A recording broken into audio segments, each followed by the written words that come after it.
Hello, everybody. It's Thor, and today we're going to be taking a look at Kamala Harris's astrology chart because when I saw what was happening with all the transits in the near future and how it's affecting Kamala's chart, I was absolutely astounded.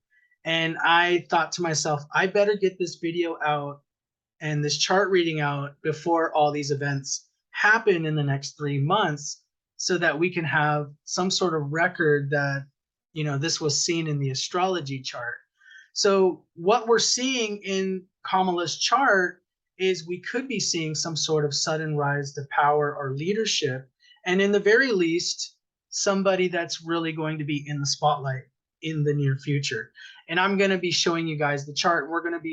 I'm going to walk you guys through it. For those of you guys that are new to my channel, please like and subscribe. Currently, we're at about 1,500 subscribers. We're not quite there yet, but I'm thankful for all of you that have subscribed and supported my channel. And also those of you guys that have purchased readings, I appreciate it because it does support the channel and everything I do. If you guys are interested in a astrology reading, please check for the details down below. And for a short time, it's going to be 40% off of all readings. So make sure you check that out. Also, you guys, I do Vedic astrology, not Western tropical astrology. So your sign may be different using the Vedic sidereal zodiac versus the Western tropical that most people are familiar with. So if you're going online, make sure you actually go into a Vedic sidereal calculator to determine what your sign is. And so let's take a look at some of these events that are happening over the next 30 days, essentially, that are really going to be impacting Kamala's chart. But also, I mean, the world is being affected with all these transits. But let's take a look so I can kind of run it down with you guys. Also, you guys might want to mark these on your calendar just to know that these are going to be really pivotal days as far as karma is concerned. So on October 23rd, which is only 2 days away from the release of this video, we got Saturn going direct. As you remember, it's been going retrograde for a while. October 25th, we got the solar eclipse in Libra.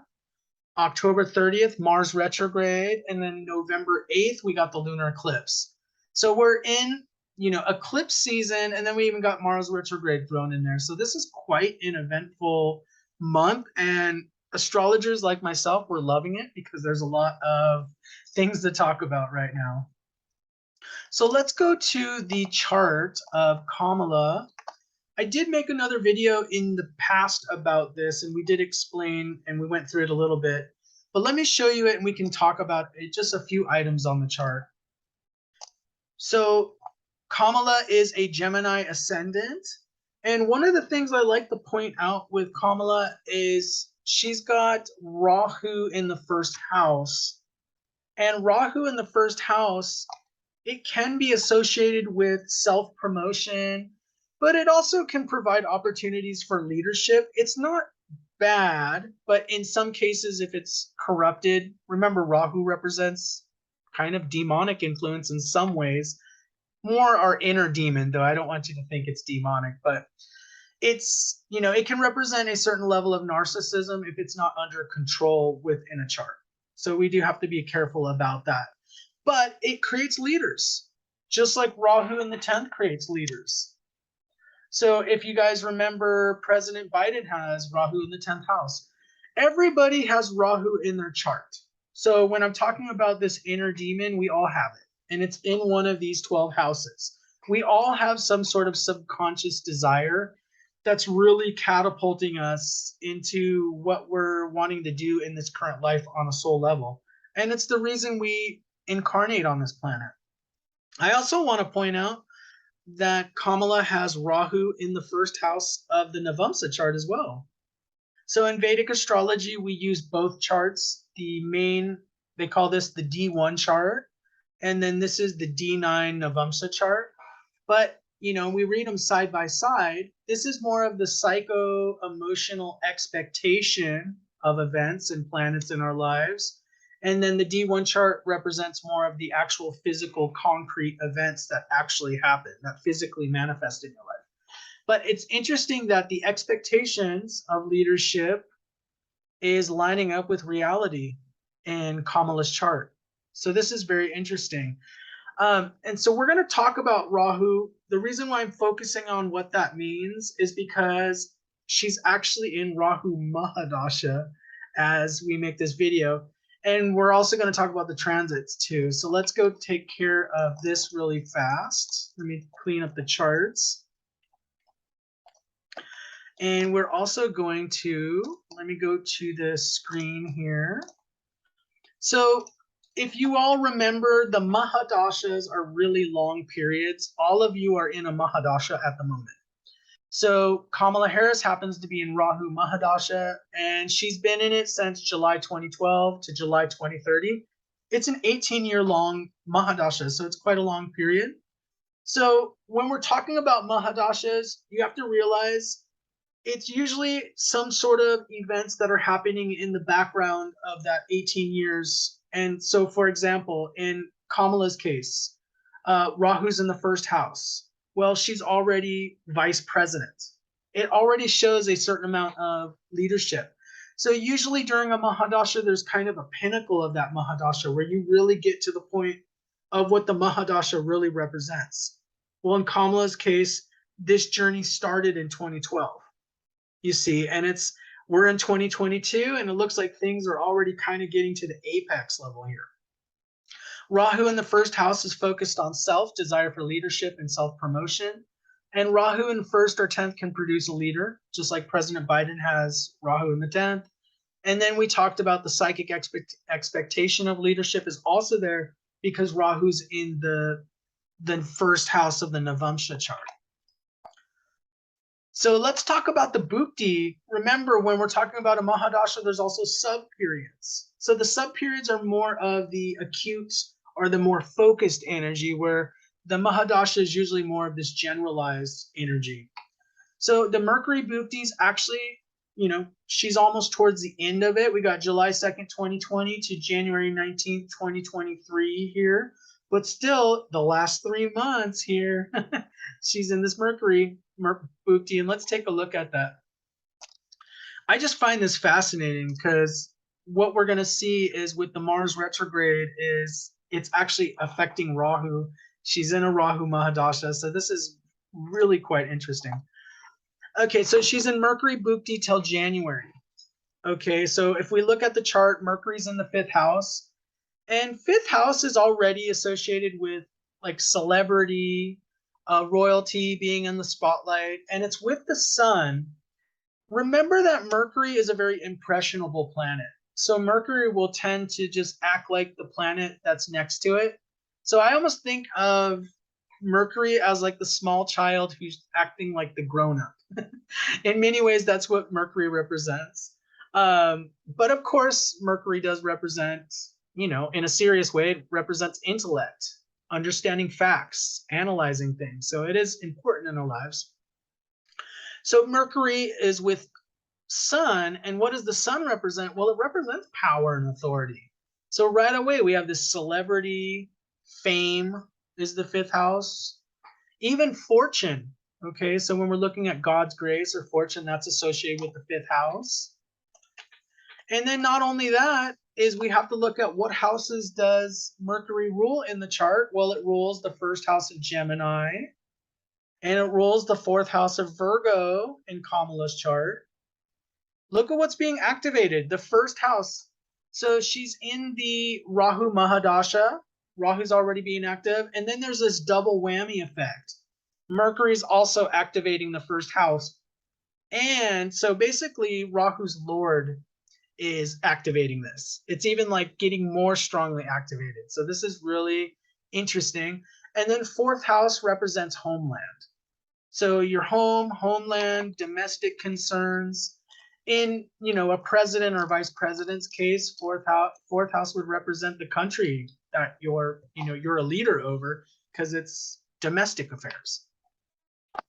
So let's go to the slideshow. I just find this very interesting. So, oops, let me click on the next thing. So let's go to the chart. Okay, so I was able to show you guys the Mahadasha and Bhukti, and that was the final slide, so that's why I'm going back. But let's talk about these events that are happening. So we already know that she's in this leadership period on the Mahadasha and Bhukti. So let's look. We're going to go back to the chart here. So first thing we're going to talk about is in a couple days, we're going to have the solar eclipse that's happening at 8 degrees of Libra. And lo and behold, look at it. What is at 8 degrees of Libra? Mercury is at, and it's 8 degrees 5 minutes. Look at that. It is right on Mercury in Kamala's chart. And this rules the first house and the fourth. So this Bhukti is being like very powerfully activated with this solar eclipse. Remember, these solar eclipse energies can last anywhere from 3 to 6 months, but we may even see some very fast-paced events in the near future because the energy is being amplified with the solar eclipse. So that is already happening. That's intense. Oops. And then let's go to the Mars retrograde is going to be happening in Gemini. It's going to start at 1 degree of Gemini. So let's pretend it's over here. Okay. Well, look, the ascendant of Kamala's chart, the actual ascendant is at 1 degree. The ascendant, 1 degree. And Rahu is at 2 degrees. And usually when a planet stations right before it's going to go retrograde, it's like this really intense energy. So Mars, the planet of warfare, of activation, of really powerful yang type energies, is going to be on the ascendant, on Rahu, right after this solar, within a week of this solar eclipse. So, and remember, Kamala's in Rahu Mahadasha. Remember that. Okay, so look at this. You got to put all these confluence factors together. Let me clean this up. Next event we're going to go to is the lunar eclipse is going to be at 21 degrees of Aries, which is over here. Okay, now the moon is there, and the moon can represent things like homeland, so that could be being activated in a more general sense. But at 21 degrees, you know, it's a pretty good distance away. Usually we want to see if it's a very strong hit on a planet, it's usually within 3 degrees. But still, there's a lot of influence happening there. Okay, but let's go look at the Navamsa chart because it's so important to look at the Navamsa chart. Especially as we get older, the Navamsa chart becomes even more powerful in our lives. When we get into our 40s and our 50s, the Navamsa really starts like gaining a lot of power. Okay, well, look at this. Look at where natal Ketu is in the Navamsa chart at 21 degrees. And this is at 21 degrees, obviously, because it's 7 houses away. So it's affecting this whole karmic axis. So if there's an eclipse, remember, the eclipse is affecting both, you know, both houses along that karmic axis. Look at that. The Navamsa chart is very much being activated with the lunar eclipse. I am seeing amazing confluence within these charts. And I think after you all have probably seen this, you're probably pretty astounded as well. There's a lot of confluence. That's what we look at when we're looking at for major events to happen. It's usually not just one thing. It's usually not even just, say, one transit. We have to look at multiple indicators that something is about to happen. And this is showing in Kamala's chart big time. And, you know, I very rarely see this much confluence pointing to something really big that's going to happen. So this is quite amazing. So in conclusion, I wanted to tell you all that major karmic events are happening over the next 3 months. The confluence in the chart suggests a rise to leadership or the spotlight. Rahu is associated with sudden rises, also sudden downfalls. We got to keep that in mind as we think about this. Rahu is also associated with power vacuums and events that happen outside of one's control. So I wanted to bring up a story or an analogy really of how Rahu works. And the idea is Rahu will bring you something. For example, Rahu usually, sometimes it has to do with tragic events. So for example, if you were working at a company and your boss got terminated, okay, well, that's kind of a negative event. I mean, if you liked him, but that creates a power vacuum where you get promoted. And maybe you had nothing to do with that. Maybe this person did something that made HR mad or made someone else mad, and it has nothing to do with you. Well, Rahu is associated with those kind of things. Rahu just provides this vacuum where all of a sudden you get basically leveled up to this really high position wherever it is in your chart. So whatever it represents in your chart, there's this elevation that happens with Rahu. But the legend of Rahu is Rahu had a giant downfall. So that's the thing that we worry about. So we need to see usually planetary support when we see, Rahu being involved. In fact, let me look at the chart right now just to see if there's any planetary support helping Rahu in this manner. So when we're looking at the chart, we usually want to see that Rahu's being supported by something. So if we're looking at Saturn, we would look at Saturn. Well, Saturn's not aspecting. Saturn can actually add a grounding influence to Rahu. So sometimes Saturn aspect to Rahu is going to be good. We're not seeing that. If we look at the Mars aspect, Mars is not aspecting Rahu. Jupiter's only 2 houses away. So I'm not seeing a whole lot of planetary support in this, in Rahu in Kamala's chart. Usually we want to see planetary support if it's going to be a long-lasting effect. But, it can get you places. Rahu can definitely get you places. But usually the Saturn or Jupiter or something kind of supporting Rahu will give it more legitimacy and give it more of a firmness once you get that position. So that's something important to look at when you're looking at your own personal charts. Well, thank you guys so much for watching this video. Let me know what you guys think down below in the comments. Do you think that maybe I'm onto something? Or maybe it's just going to be she's more in the spotlight. Let me know. And take care, and I'll see you guys next time.